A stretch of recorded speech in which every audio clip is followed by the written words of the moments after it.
Школата на новата епоха, Международна школа знание, отваря врати за нови ученици.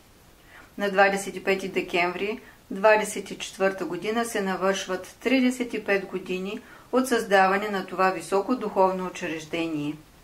От 15 години изучавам и практикувам синтез на духовните учения. Това знание се предава в продължение на 35 години от Светлата Шамбала, от учителите на основните духовни учения. Разпространяваме това знание чрез книги, брошури, фотолетопис и социалните мрежи.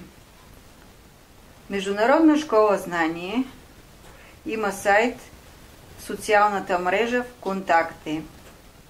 Школа новой епохи е създадена край Санкт-Петербург под ръководството на хималайските махатми. Школата е продължение на Агни-йога, учението на живота, предадено чрез велики учител Русул Мория и Елена Рьорих. Първоначално и е било дадено името Школа за духовно-нравствено и физическо преображение.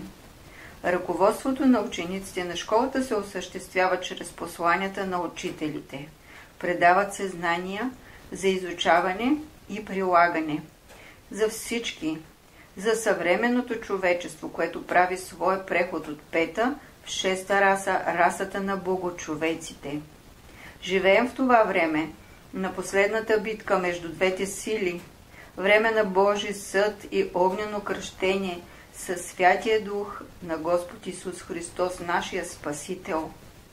След 7 годишна духовна дейност с групата сътрудници от София и Банкя, се преместих да живея в родното село на моя съпруг Георги. След 7 годишен труд създадохме Домът на знанието.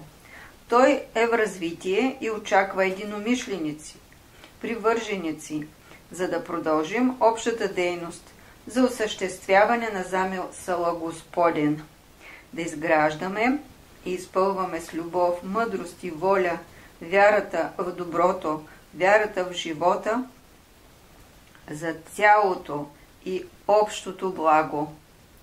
Място, което ще се мултиплицира след време и по други краища на земята. Смисъл и загриженост към всички светли души, чисти зърна. Любодара, България, 29 ноември 24 година.